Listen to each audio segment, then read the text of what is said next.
Thanks for coming. I'm going to apologize a little bit in advance. I have been recording my audiobook all this week, which is why I'm pounding caffeine and looking a little glassy-eyed.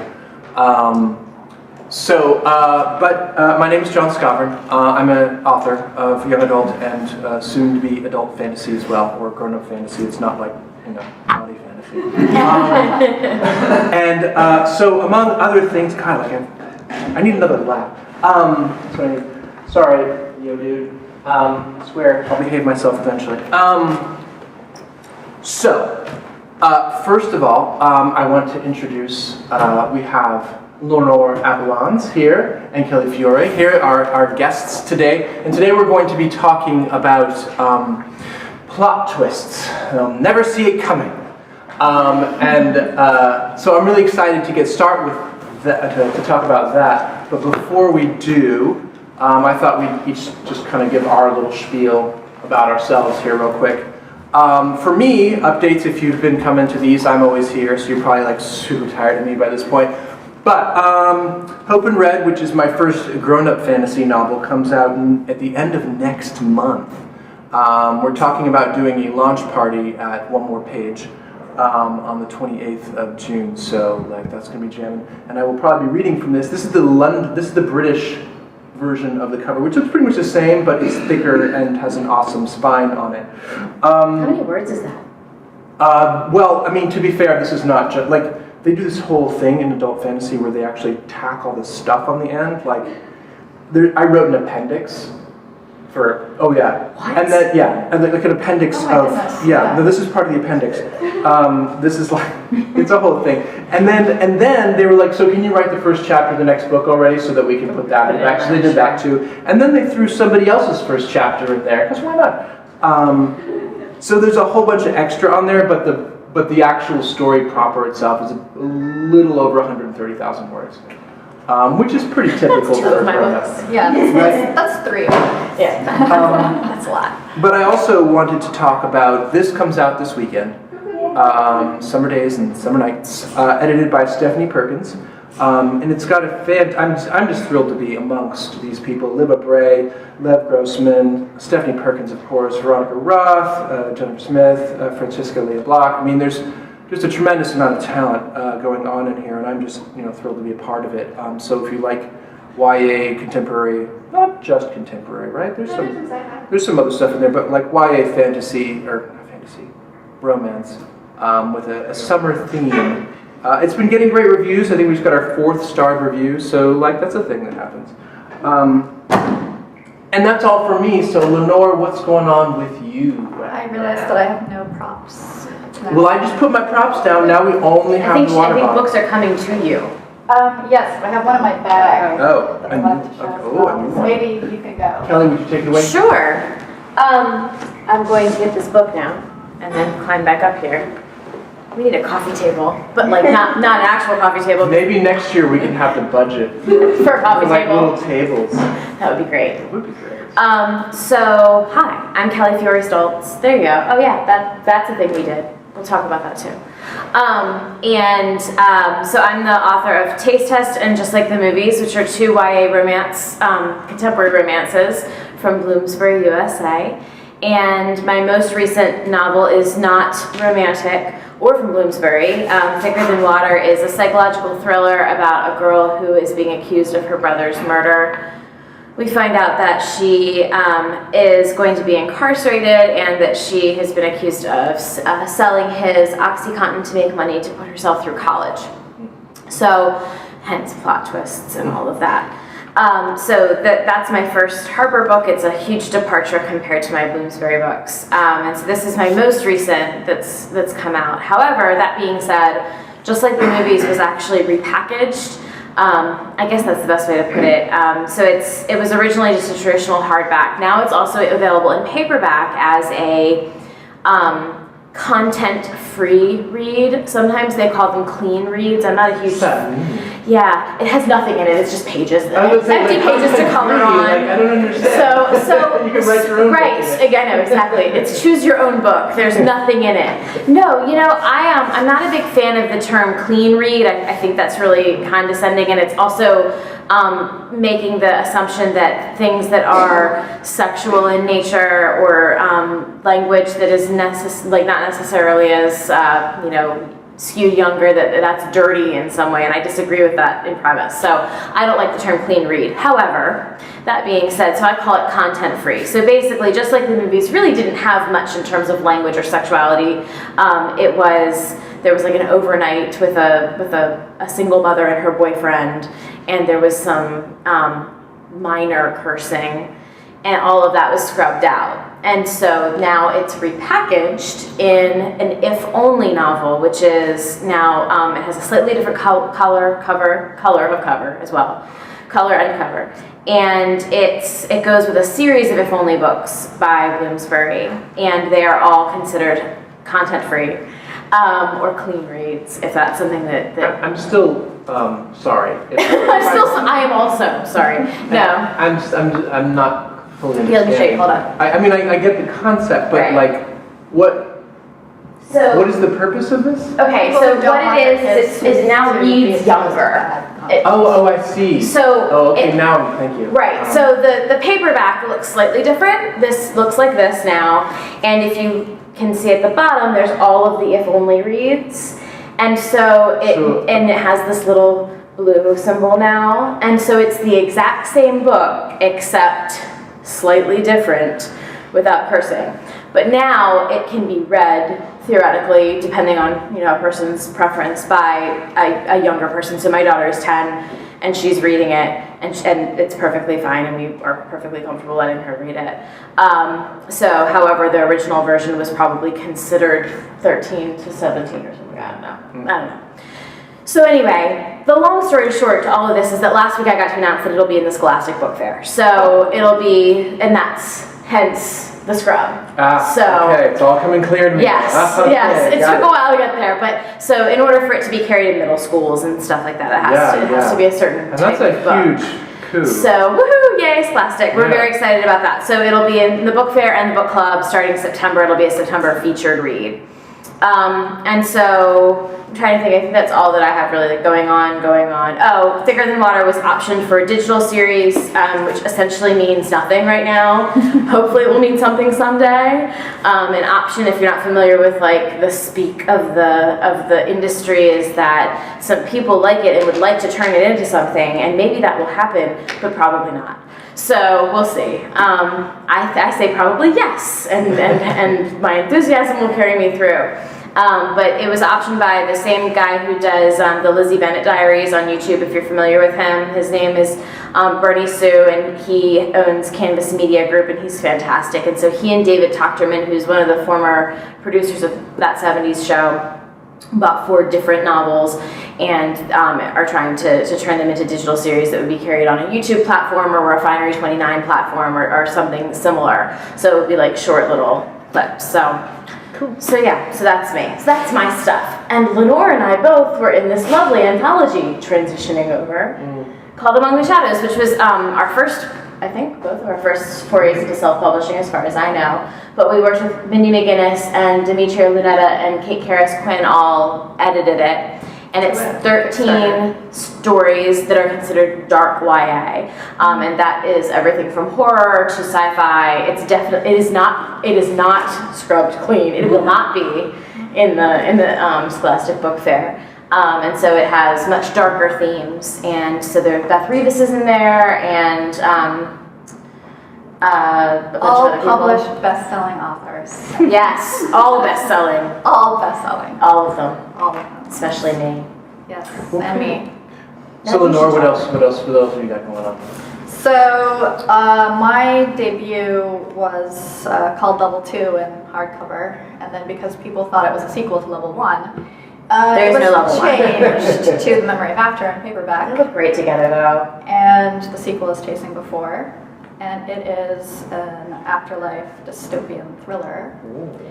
And apropos plot twists, the original draft of this book had about 20 plot twists, like right at the end. And then my editor was like, that's not a good idea.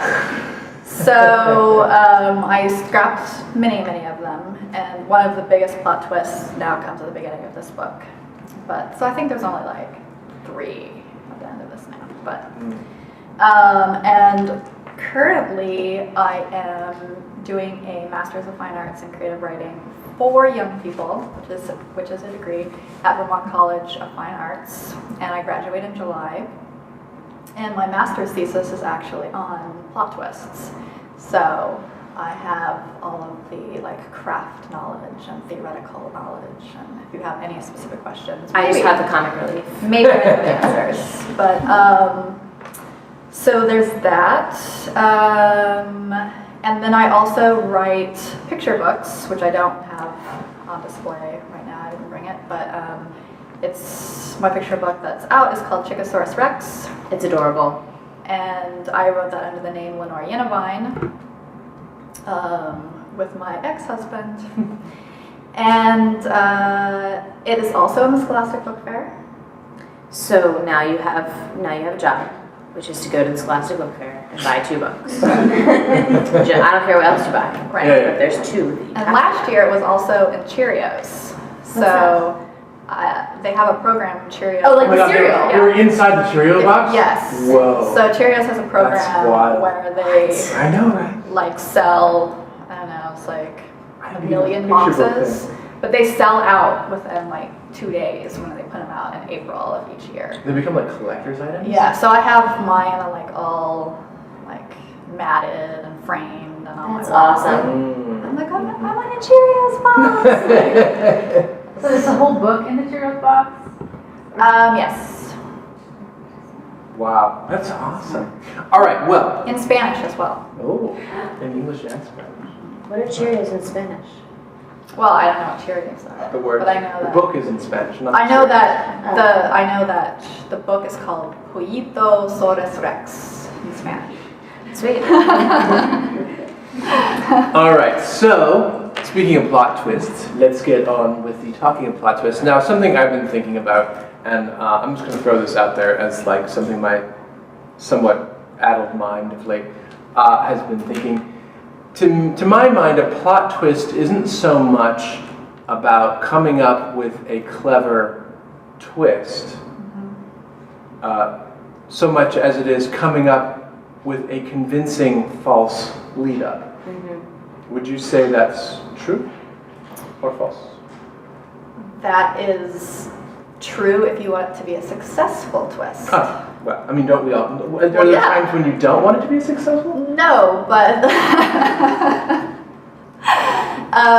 that's something I argue in my thesis. Oh, okay. Yeah, Okay. so basically, when you're working with a twist ending, at least, this may not be the case for twists that are going through the course of your novel, but you're basically writing 2 stories. You're writing the false story and you're writing the true story. Mm-hmm. But the false story has to make sense in its own right? So when somebody's reading that, they have to be entertained and enjoy it. And then when they get to the defining moment at the end, they see the entire story through a new light and they have a second story. Mm-hmm. And there has to be a bunch of signals all through there that are telling them when they get to the end, like, oh yeah, I checked that off in my head as being a little bit strange, and now I have this aha, and I can see where the whole false story, the whole true story was beneath the false story. So I would imagine that a huge component of this, and either of you can speak to this, is those moments, those kind of hints along the way. You don't want it to completely broadside the reader, right? You don't want to be like, this is crazy, like, what? How does this make any sense? So you want to give them hints along the way. You want to kind of, but obviously you don't want to give it away. So there's a Right. tricky balance there, right, of coming up with those. right, and we call those in academic speak cryptic comments, right? So a cryptic comment is something which the reader flags in their head as odd at the time, but they don't necessarily realize the significance of it until later. And so these are deliberately ambiguous, And obviously, probably in your first draft when you're writing, you're not going to have like the perfect cryptic moment already in there. But when you go back, you look for places to put those in. And yeah.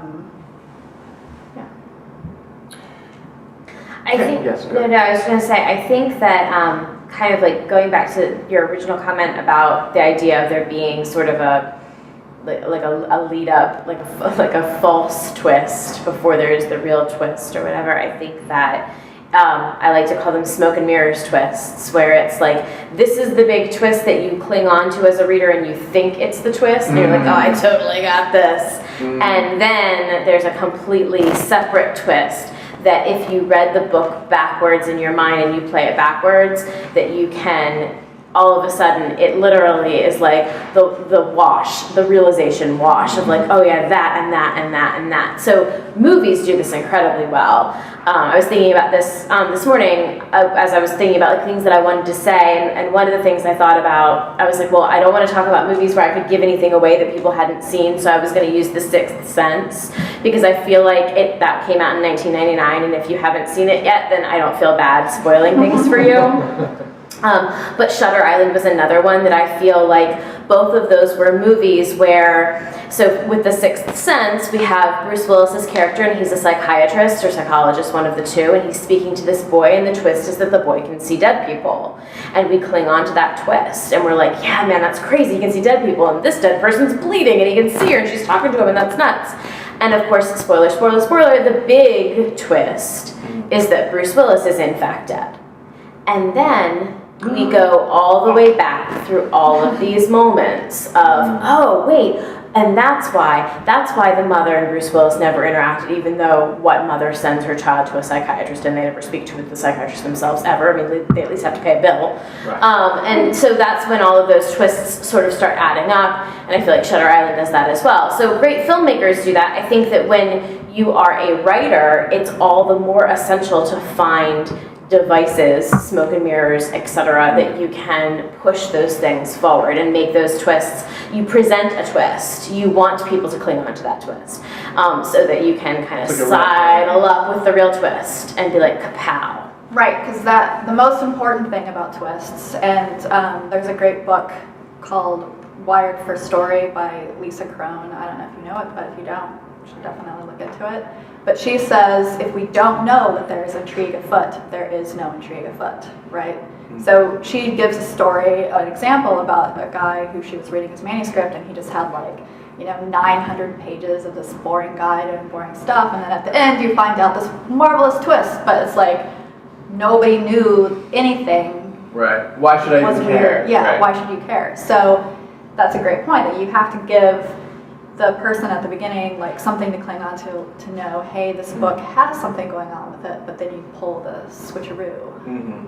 And it can also be, like Eska was saying, it can be kind of a bit of a magician's sleight of hand, where I'm trying to draw your eye over here, so that you're looking over here, meanwhile I'm switching things out over here, and then boom, there it is. Yeah. How clean is this broadcast here? I don't know, and I don't think anyone... Is this a clean read? Yeah, don't drop any F-bombs. Okay, well there's two sort of ends of the spectrum with twist. It's like too obvious, right? So if your clues are too concrete, then people are going to guess them really early and they're not going to be surprised, right? So I give the example of like the Simpsons episode where there's I think it's a badger takes residence in the doghouse. And Bart and Lisa tells Homer, there's a badger in there, and he's like, I don't believe you, and then he goes in and he gets attacked by a badger, so no big surprise because everybody was telling you there's a badger, right? So you're like, okay, not a twist. But there's also a Simpsons episode, which I love, where the Daredevil is in town, and he is like, oh, I'm going to jump over all these cars and then this little pool with all these like sharks and stuff like that. And so they're like, oh, you're really scared for him. And he jumps over, and then he's teetering on the edge, and he's just about to teeter over to safety, and then this lion comes out and just like grabs him and pulls him in. And you're like, what the hell? Right. Right? Like, where did that come from? You saw no sign of a lion before. So that's the other extreme. So you want to find like the sweet spot in the middle. You know who does that all the time is Gotham. I love this show. I can't stop talking about. Hi, Jess. I can't stop talking about this show. It is a train wreck. It is a beautiful train wreck. It is the most beautiful train wreck on television, possibly in television history. If you want to see a master class in scenery chewing, it is absolutely the best thing to do.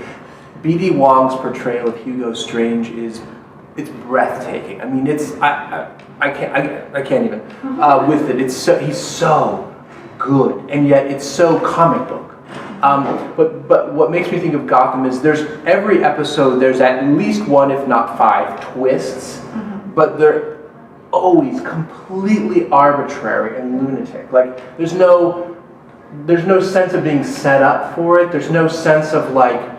It's just random people doing completely unexpected things, and so I guess there's the feeling of twist of like, oh my gosh, she just spooned her eye out. Sorry, spoilers. And it's shocking, and it's certainly unexpected. But would you call it a twist? Well, it's not a satisfying twist. Right. Yeah, it's just kind of like something that's shocking. But how do we define satisfying twist? What does that mean? Like, how do we define satisfying? Like, I feel like a twist is satisfying if it doesn't leave me right away. Like if I continue to think back on the book or the movie or the episode, if it redefines everything that happened before. Right, exactly. And I'm like, okay, I want to watch from the beginning now. I want to watch it again. I want to watch it and knowing that that's going to happen. Also, that there is a substantial, or at least somewhat substantial, change or shift because of the twist. Like, if the twist is just like her eye is gone and now she wears a patch and that's it. You know what I mean? It's like, sorry about your eye.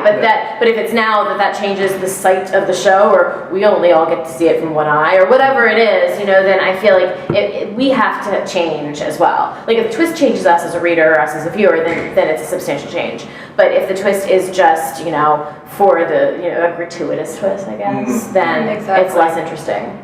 In academic terms, we call this inevitable surprise, right? So it's a surprise that comes at the end, which has been built up in such a way that when you get to it, you're like, aha, it could not have been any other way, right? And if you get to the twist and you're like, where did that come from? That obviously doesn't feel inevitable. It's not an inevitable surprise. No, that's like a lion jumping up. Right, that's just for shock value. Right. And a lot of twists are like that when you get to the end and, it's like, not the Sixth Sense, where it's like, oh, everybody's dead, Right. The Sixth Sense, getting back to that, is he does a great thing in that story where he has your focus on the husband and wife, and you think that they're having marital troubles, and that's the reason why they never speak. And then when you get to the point where she's watching the video at the end, and then he, can't open the door, and he realizes everything. You go back to all those moments where they've just been missing each other, and you're like, oh. So like that is the cinematic sort of callback. Right. Where you're thinking through everything, as well as, of course, the mother. Well, yeah, and I think you need to go back and question your own read of something with a good twist. So, like, in Shutter Island, Leonardo DiCaprio plays a detective who is investigating some murders that have taken place, or some disappearances that have taken place in a insane asylum type place. I guess that's what it is. I don't know, because it's like, I don't remember what year it's supposed to be, but it's definitely when there were asylums and not hospitals. And so ultimately, Patricia Clarkson plays this character who he sort of discovers in a cave. And they had this interaction, and as we go further, and that movie is actually so fantastic that I don't want to say too much, because if you haven't seen it, you really should, and I don't want to give away all the twists. But I will say that there are characters in that movie that are insane, and then there are characters in that movie who are completely and totally not insane. and none of them are who you expect to be insane or not insane. Ben Kingsley plays a doctor, and he is so borderline insane or not insane throughout the entire thing. And so I think that when it redefines the way you see every character from the very beginning on, that's a fabulous twist, especially when it's a twist that is not just a plot twist, if it's a character twist. Like if it's completely and totally redefining what you thought you knew about those characters, then it changes you, it changes your read, it changes the book completely, and it becomes a choose your own adventure book without ever intending to be, which is the best. And that's where I find satisfaction. I think that's a really great point, differentiating between plot twists and character twists and how they can be the same thing. Inevitably, a character twist has to be in a perfect world. Sure, yeah, you definitely want them to be but if you can. But it's a huge, like, it's a specific type of plot twist, a character twist. It's like I immediately thought of Fight Club, of course. It's another kind of classic character twist. But here's one thing I kind of want to point out, and I think this is really interesting. But my question is this: we're talking about movies and movie twists, or television and their bad twists. I'm sure there's some great twists, and I know there's some great twists in television. How is it different in books? I think you have to work harder. That's probably not fair. I have that same feeling, but my question is, why specifically must we work? Like, is it my one thought I have is, rather than just kind of throwing you to the wolves on this, is that in television and film, in that visual medium, so much is unsaid. So much there is not an expectation for it to be said. We see this person doing this thing. It's like, I think Mamet has this great book about how image informs so much of things. And, that image is subtext, ultimately. And so as we see these people living their lives, without even realizing it, we make so many assumptions about what's going on. And the filmmaker doesn't need to really comment on it. Whereas when you're writing, the image is all created from words in your head. It's much trickier to write an uninformed. You can't. Creating an uninformed, uncommented upon image that allows them to infer what they want in prose is significantly more challenging, I would say. Exactly, and I actually do have a lot of concrete tips on this very topic. Well, share some concrete tips. So one of the reasons why it's harder in books is because you have to explicitly state your clues. Like, they have to be there, right? Yeah. And so when the person goes back, they will see the sentence that shows them what they should have known all along. But you have to hide that somehow. Mm-hmm. So, there's several ways you can do that. You can condition the reader, and that means that you give them, you make them believe something at the beginning that colors how they see all the clues going forward, right? And when you work with unreliable narrators, for example, this is a classic example of that. I don't know, what's a good unreliable narrator book that everybody would know? Catcher in the Rye, that's sure, yeah. Yeah. It's pretty unreliable. So, I don't know, does that have a twist though? No. It doesn't have a twist. I think that there is a certain amount of twist in terms of his personality, where he presents himself a certain way, and then we have to find out that he's actually flunked out of school as opposed to left of his own volition and that kind of thing. There's that sort of twist. Right. Camus' The Fall. But yeah, like if you were talking about We Were Liars, for example,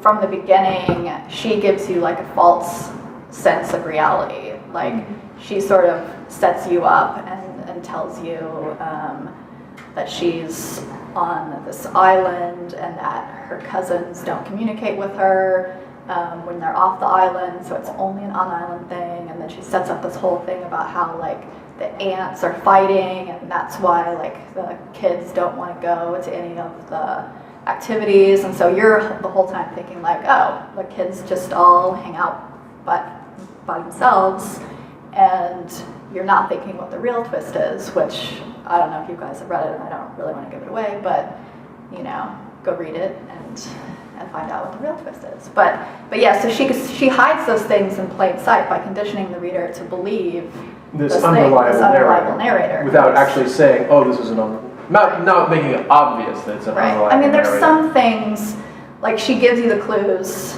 at the beginning where, I don't know, there's a scene where she says like, and then I shot my father, or her father shot her. You know, so it's just sort of like this exaggerated thing where you're like, is she crazy? Like, what's going on here? So you do have a feeling that something's going on in this book.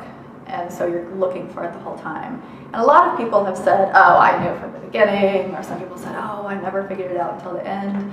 And so you do have this danger when you write twists that, you know, people are on different levels of intellectual capabilities. And some people are going to get it really early, some people are going to get it late, and you can't make everybody happy. So that's a risk you have going in. And I know when I was looking at this for my thesis paper, if you go look at reviews of books with big twists on Goodreads or on Amazon, they have a lot of 5 stars and a lot of 1 stars. You know, that's like, they're very polarizing. So I think that like the architecture of a book and the architecture of anything visual, be it a movie or a television show or whatever, you know, ultimately, I don't want to like make it seem like viewers are dumb, because that's not what I mean. But I guess what I want to say is that, you know, you have to, readers aren't as forgiving as viewers are, I guess. So whereas if we present something visually for someone to see, we will often just accept it into the narrative as opposed to needing it explained or grounded. And so with a book, especially a book that is going to have a big twist, or is going to in some way, you know, change drastically, the reader is going to need to have, even if the narrator is unreliable, the reader's going to need to feel that the book is reliable. And so Justine Larbalester has this great book called Liar, which if you haven't read is a fabulous book. And speaking of plot twists and smoke and mirrors, the very first page of that book starts out with, she says something along the lines of, and I'm paraphrasing, when I was born, I was born with a light covering of fur. And that's in the very first page, and she says it right away. And she also tells us on the very first page that she's a pathological liar. And so the entire time, you're certainly questioning, okay, well, what is this true? Is this not true? And I think that the pathological liar is a great plot device in general for twists, because obviously it gives you something to rely on. I was lying the whole time. She doesn't do that, actually. I think that she does it very masterfully. But I think when you're in the position where you have to write a narrative with a plot twist, and how that's different from TV and movies specifically, has a lot to do with how far a reader will let you go without saying, okay, wait a second, let me go back here, because it's highly unlikely that a viewer is going to be like, hold up there, Deadpool, I don't think that happened back there 2 minutes ago, I'm going to rewind it and check that out. But as readers, we often go back and be like, and that's part of, I mean, that's one of the hardest parts of our job, is be like, wait a second, he had green eyes for like 75 pages and I just switched him to blue for like the next 150, and now I have to go back and fix it. So I think that there's, part of it is the reliability of the text, and making sure that every other part of the text is reliable and accurate and linear, so that when we have this twist, it's this great sort of like upset or upheaval that is sort of shaking up this thing that we had in the traditional arc that we expect, with, you know, starting out and going up the climax hill and climax and going down the climax hill and solution. And I think that the plot twists are like these nice little bumps in the road, or, you know, in the best of worlds, these fantastic places that take us completely beyond what we were expecting the book to do. So it's not that viewers, I think, it's not that it's necessarily easier to watch a movie than it is to read a book, although I think lots of us would argue that that's true. But I will say that I think that viewers are more forgiving and less likely to go back and kind of reconfirm what they already knew, whereas readers, I think that it's really important that other things are established correctly and accurately. One of my favorite twists in any book, have either of you guys read The City in the City by China Miéville? No. No, So, I'm going to now. It's Don't spoil it. Okay, hold on. Just kidding. Basically, there is a big twist, but it's one of these. It's not a. I hesitate to even call it a twist because it's not like it suddenly reveals itself. It actually reveals itself in slow motion, kind of like a truck kind of just flipping over on its side, and you're just going over the course of a chapter. You're like, wait, what? No, what? No, wait, what? Yeah. And it's because of the psychological state of not just one unreliable narrator, but an entire city of unreliable participants, of unreliable viewers. You know, their reality is unreliable. And I think this may be kind of the province of science fiction to really kind of pull this off. But I wonder, you know, I just wanted to, there are different kind of tempos for a twist and different kind of, I mean, have you ever experienced, have you ever seen like slow motion twists or something along those lines where you made me start thinking of it when you were saying breaking these kind of conventions and how, I'm wondering, is the twist always the twist? Is it always the setup and the boom? Or can it be? Well, one of my favorite. Can we break that formula and still have it be effective? Yeah, one of my favorite novels is Fingersmith by Sarah Waters. And it doesn't have a plot twist at the end. It has like 3 acts basically, and at the end of each act there's this like massive plot twist that changes everything. And it's just like so good, you know. But I wouldn't say that it is like a twist ending because, I mean, even though it does have a twist ending, but it's like twisting all through. And those are incredibly hard to pull off just because Kelly was saying like the reader only gives you a certain amount of leeway. You know, and they'll like forgive a couple of things, but then when you keep piling more and more stuff on them, they get to a point where they're like, no more. So, yeah. How are we doing on time? Do I need to take it out for questions? They stole the clock from me. 15 minutes left? Okay, yeah, well, let's do some questions then. Does anyone have any questions, or can I keep going? Questions, anyone? Plot twist, come on, you got like... Yes? It kind of goes back to the discussion of viewer versus print. So when you are writing something, how have you guys found where you're going to be, this is what it is, and I put it down, and it is very clear that it is right here, and there's like, you know what I mean, kind of...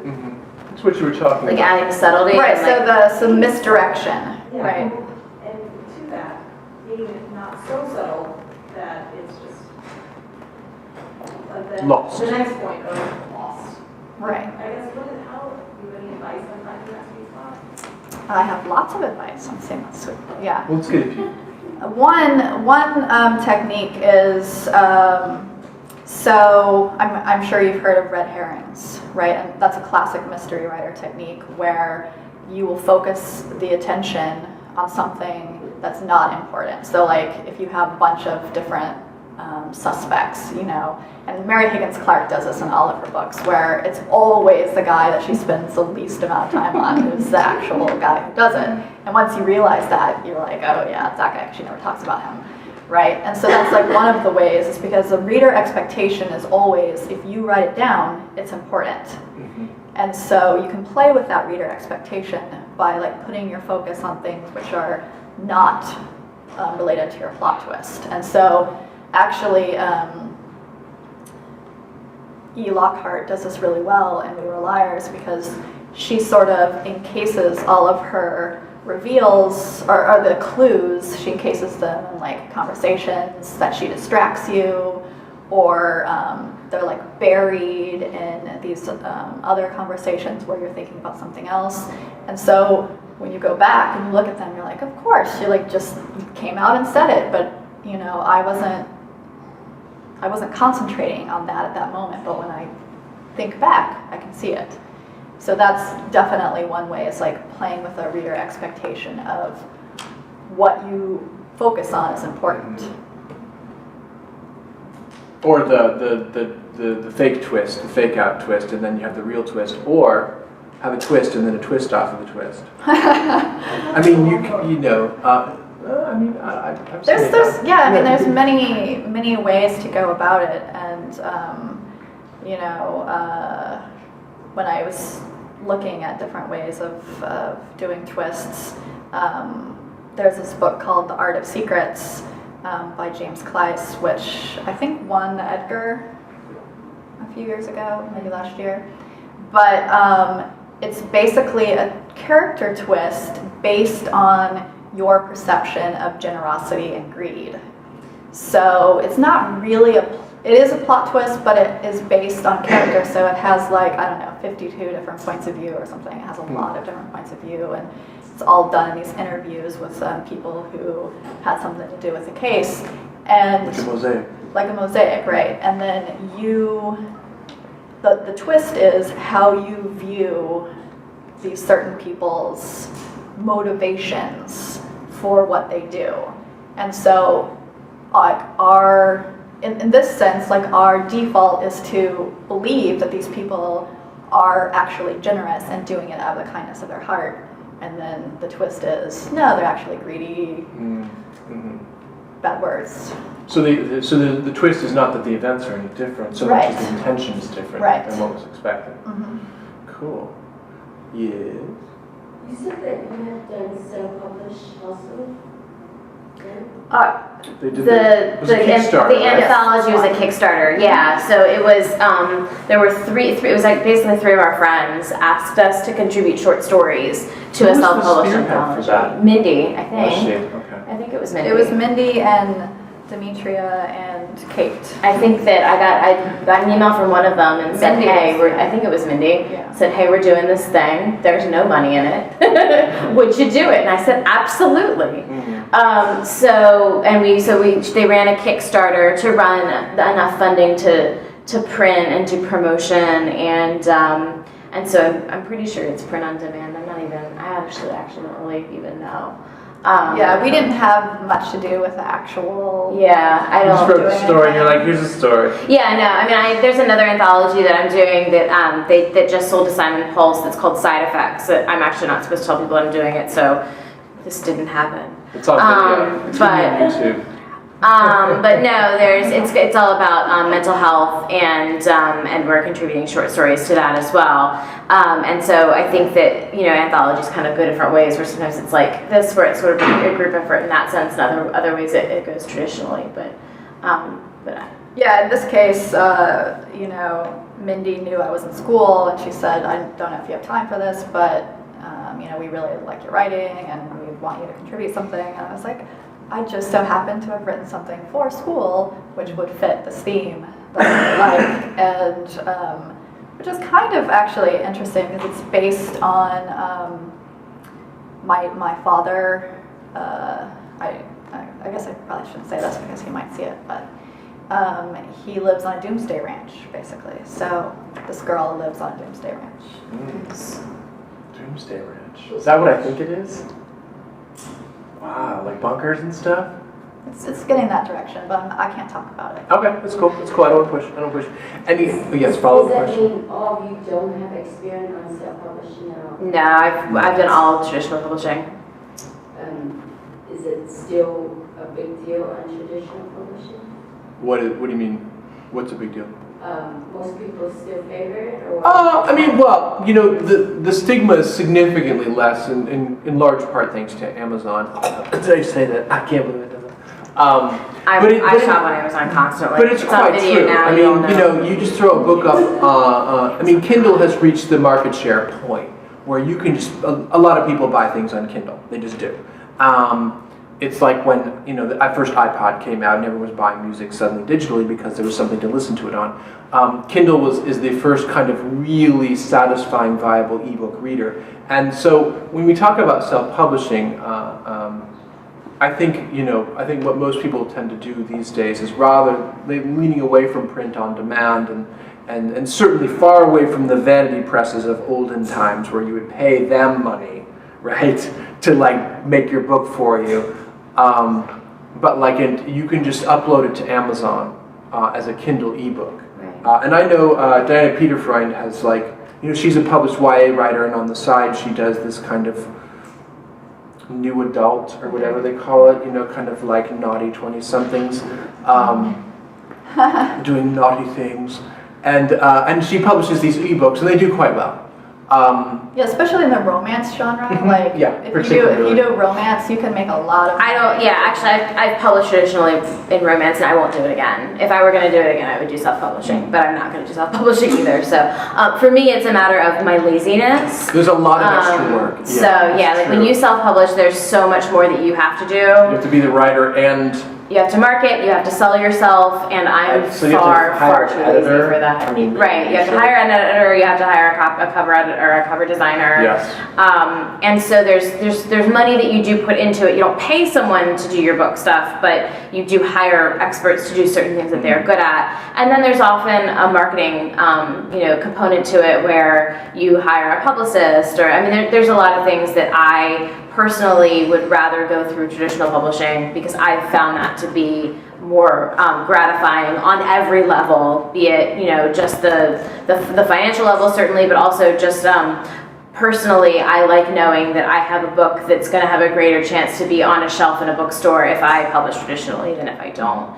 I do have lots of friends who self-publish, but it's all in the romance genre for sure. There's not, I don't know anybody who tries YA or even grown up. But I tell you what, now every time I say adult books, I'm going to be like, adult books. That's kind of dinosaur erotica. Yeah. Dinosaur erotica, Amish erotica, they got everything.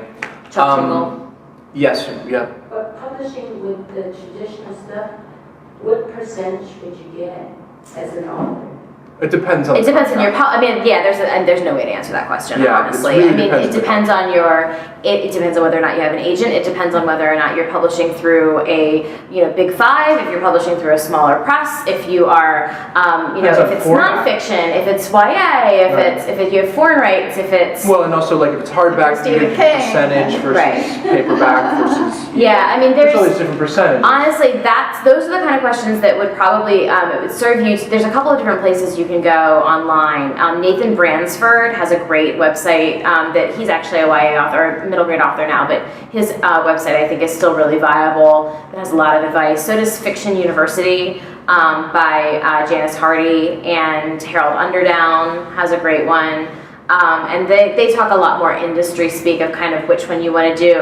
Ultimately, I think for me, the choice was I can traditionally publish, and that means that I'm going to have to wait for things as opposed to getting them exactly when I want them.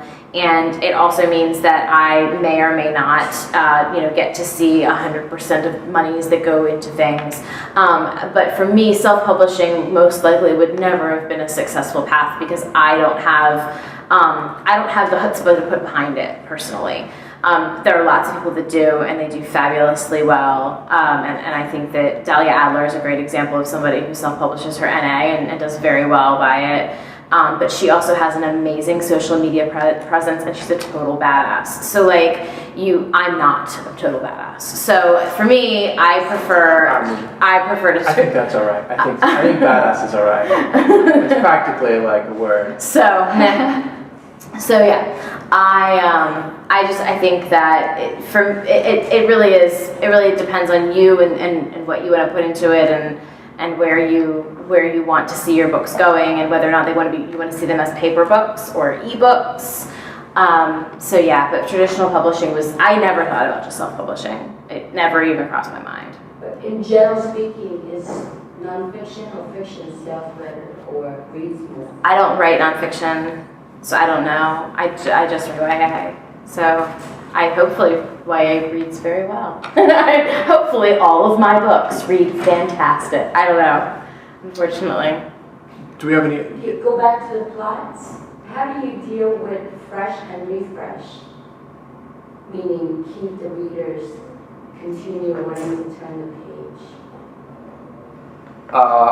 That's kind of a different thing than a plot twist. But we were talking a bit earlier about when you've got what's really going on, and when you've got what you've convinced the reader is going on. These are two things happening simultaneously, And it's important, even though you know this really cool thing is going on underneath, you do need to make sure this surface story is still engaging and not just trusting that they'll like hang out with you for the next 300 pages or whatever. But I mean, and that's an excellent question in general, how to keep them going from one page to another. A bit larger in scope than I think we can cover in the next couple of minutes. I think we did we have... I think that one... We had, it was the first one of the year, wasn't it? Am I imagining that? Allan recorded it, so it should be... Oh, yeah. The getting him from the first page, that was, he recorded that. Which was that? If you go to the library website, you can see the video for that one. Who was there for that? I can't remember. Oh, awesome. This is right. Yeah. We ran out of time. Damn with the time. I want to thank them very much for coming. All right, guys. Thank you. Thank you guys for coming. Thank you guys